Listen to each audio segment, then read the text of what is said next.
Good day, everyone. In this video, I will be sharing with you another lesson in oral communication. So, one feature of human communication is the ability of oneself to express in different modalities. So, in connection to this, it is a must for us communicators to identify the different types of speeches and the different speech styles. Why? Because it is important in order for you to be understood and to understand other communicators in a communicative situation. So, my dear students, please be with me for some minutes so that you will be able to understand these two topics, the types of speeches and the different speech styles. Speech is categorized into two. The first one is it's speech according to purpose, which has three kinds, and then speech according to delivery, which has four types. So in the next slides, we will discuss thoroughly its definition and how are you going to distinguish one from the other. The first speech according to purpose is informative speech. So informative speech varies depending on the topic. If you are using informative speech in your delivery, you are going to select one specific topic. What what are these informative speeches? It could be about object, it could be about people, processes, events, or concepts. If you are going to deliver this type of a speech, you must have a thorough discussion of the topic you prefer to talk about. From the word itself, informative speech, the main purpose of the speaker is to inform the public or to provide knowledge to the listeners. One very good example of informative speech is the lecture of teachers inside the class. For example, I am talking about mm, nature of communication, so I am delivering an informative speech on that particular topic. The second type of speech in the first category is entertainment speech. From the word itself, your main purpose is to entertain. To entertain, share goodwill, joy, and pleasure to the audience, or to make the audience relax, enjoy, and even laugh.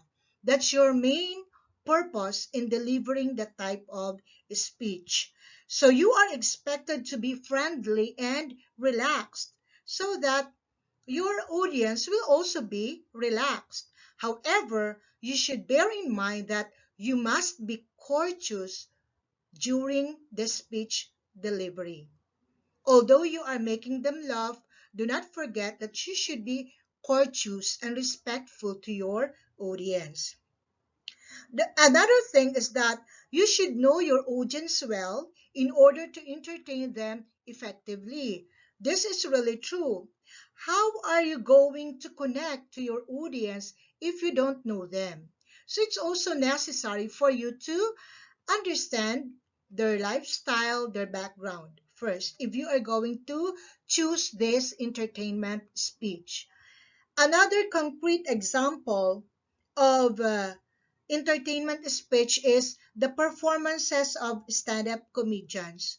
Sometimes you saw in TV or movies how they perform and use entertainment speech. So if you were able to make your audience laugh, to make your audience relax and enjoy, so your entertainment speech is very much powerful. The third type of speech according to purpose is persuasive speech. Your main purpose here as a speaker is to persuade the audience. So it centers on any arguably interesting topic under the sun. This is very much true in a group wherein an argument is given. Primary goal is to influence the thoughts, feelings, actions, and behaviors or attitudes of listeners.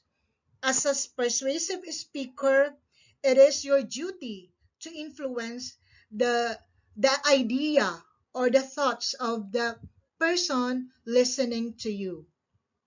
Likewise, it aims to change their perception and convince them that your argument is more important, practical, attainable, or feasible. The key word is convince. You should have the power to convince your listeners to believe on the ideas that you believe in. Okay. The speaker is advocator of whatever is the message he is trying to present. This is true. Yeah, because if you stand on a positive side, you are an advocator of that particular issue. What example can you give for persuasive speech? These are the campaign speeches of the running candidates for government posts. You can hear samples of this because election is fast approaching and politicians will be using persuasive speech in their talk to the people. So persuasive speech is really much effective if your main purpose is to persuade, convince your audience. Let us now proceed to the second category, which is speech according to delivery. And the first of its kind is manuscript speech. It is writing and delivering a speech word for word. You read or glance upon your manuscript or a copy of your speech while delivering it. How do you do it? You simply just bring with you the whole copy of your speech, and then you read it and glance at it, deliver it in front of your audience. So who uses manuscript speech? Usually busy people, uh, public figures, they tend to prefer manuscript speech because they don't have enough time memorizing, studying all the ideas they are going to deliver. So they use manuscript speech because it will be easy for them by just reading it and let the audience know what they want to present. Example is speeches of different countries' spokesperson in an international seminar on climate change. So if you are a speaker using manuscript speech, just read your speech in front of your audience. The second type of speech according to delivery is memorized speech. This speech requires you to commit the speech to memory. Simply means you should memorize your speech before facing your audience. If you are good in memorizing, then memorized speech is really good for you. However, you should remember three things in this type of speech. The first one is your speech should be short. You should work on your facial expressions and the tone of your voice. If you make a very long memorized speech and your facial expression and your tone of voice don't conform with the speech you are delivering, the danger is that your audience will be bored. So instead of listening to you, they will prefer to do anything by themselves. Maybe they will just uh, play with their cell phones because they are not interested anymore listening to you. That's why you should take note of these things. You should memorize really the whole text from the start up to the last word you are going to say in front of your audience. Another danger is that in a memorized speech and then you forgot some of the lines. What will you do? In order to continue, don't stop so that the audience will not, how do you call it, will not identify, will not know that you forgot some of the lines. Just continue with your delivery gracefully, and then remember, focus on your memorized speech. What are the example of this? Introduction of a guest, introduction of a guest, acceptance of award or recognition, toast, eulogy, tribute, and the like. In these kinds of speech, you have to really prepare. 100% memorize your speech. The third type is impromptu speech. How do you deliver this type of speech? This is delivered with little or no time for preparation. And in most cases, you are called to speak at the spur of the moment because you are expected to be knowledgeable about the subject. In an impromptu speech, you have no time to prepare. Whatever comes to your mind, you are going to deliver it, organize it in the best way you could because you don't have time to organize really. Whatever comes out of your mouth is the product of what you thought and the knowledge that you have in mind. What is the danger in impromptu speech? Because you don't have enough time to prepare, there are things or ideas not related to the topic that you included. And sometimes we can say, mm, if the person is not master of this type of speech, it's really normal. However, good speakers in this type of speech knows how to they know how to organize their thought. They can have their a short introduction and their main points, the supporting details about their idea while they are delivering it. So they are organizing it in a very smooth manner. The best example of impromptu speaking is during the class, you were asked to deliver an impromptu speech about what you learned from the article. So, classroom setting, when the teacher let you recite on the lessons or the reflections you got from the lesson presented by the teacher. So you are using impromptu speech. You don't have time to prepare and think, but what you are going to say is what comes in your mind that are related to the extemporaneous speech. This type of speech is planned and prepared speech. This is so different from the three speeches that I discussed with you. It is delivered with the help of short notes and a clear outline. No need to bring with you the whole text, just a short notes about the, the speech you're going to deliver and outline. Most people who speak in public often prefer the extemporaneous method of delivery although it might look more challenging than the manuscript or memorized speeches. Some people like extemporaneous speech because it's too personal and you easily can connect to your audience. You just look at your notes from time to time, and then what's this?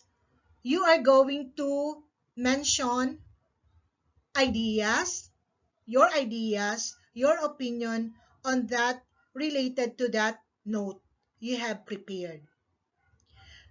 Your outline helps you what to deliver in front of your audience. That's why it is very important that your notes and outlines are very clear. Because as you look at your notes, then you have already in mind what you are going to utter. For example, someone engages in public speaking.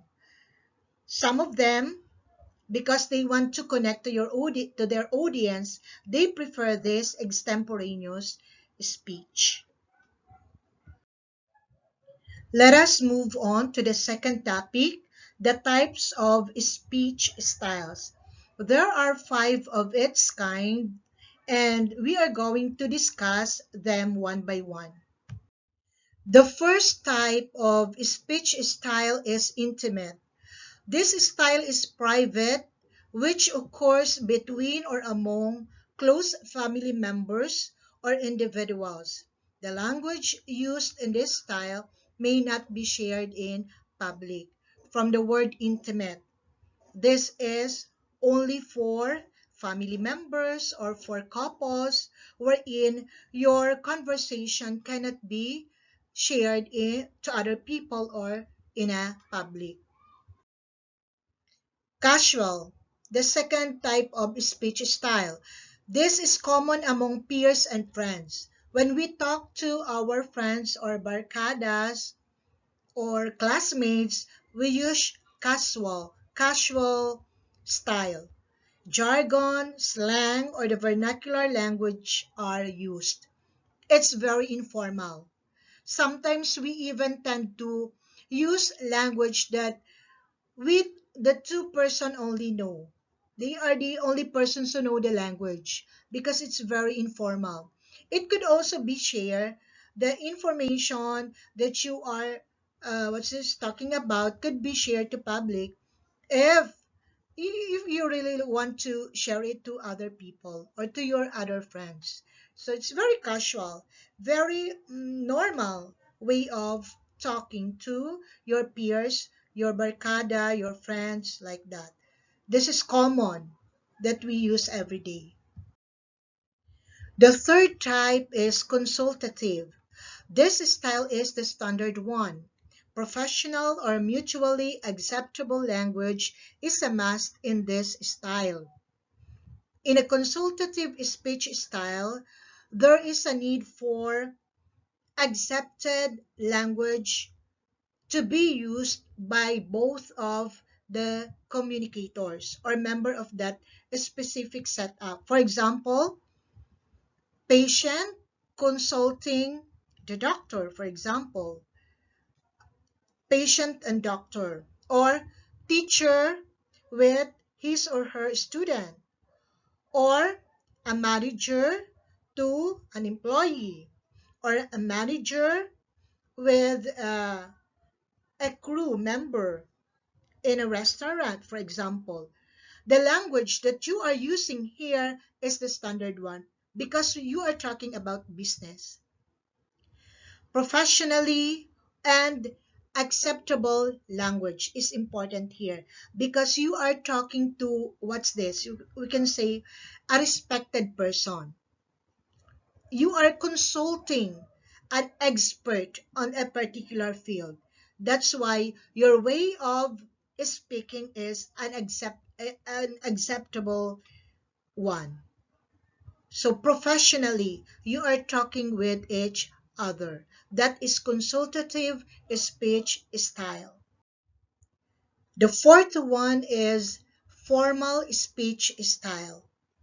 This style is used in formal settings. Unlike the consultative style, this is one way.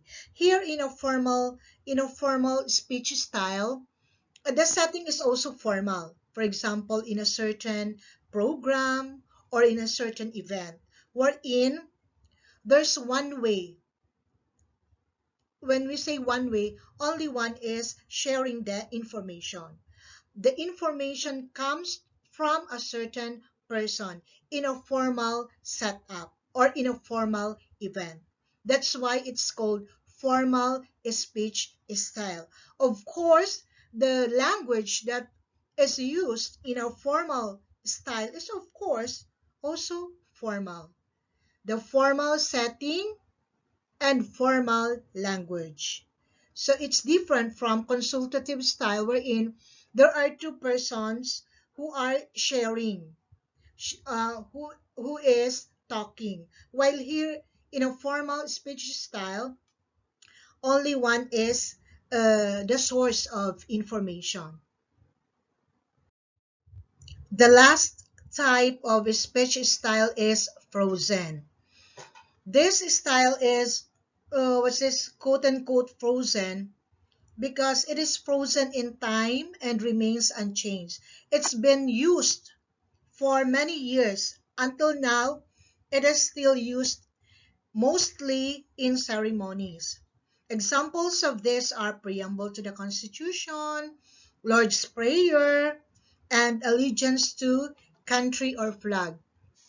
Usually, you can hear this during programs, formal events, and ceremonies. Remember when a couple got married and, yeah, about to end the the wedding, the priest or the pastor will say, I now pronounce you husband and wife. That is an example of frozen. Also in graduation, remember the principal or the school head will say, by the virtue, by the given to me by the Department of Education, I now pronounce you graduates. That statement, I now pronounce you husband and wife, I now pronounce you graduates, are examples of frozen. So it has been used from the past and is still now, it's still used in ceremonies as if it's already memorized, and it the ceremony can end without those words unless the priest say, I now pronounce you husband and wife. Then uh you can say that these persons are already a legal couple if they hear that from the pastor. And then if we hear the principal, I now pronounce you graduates, then we that is the only time we can say that this this batch is already a graduate of a specific institution. So it's frozen because it has been used from the past and in the present.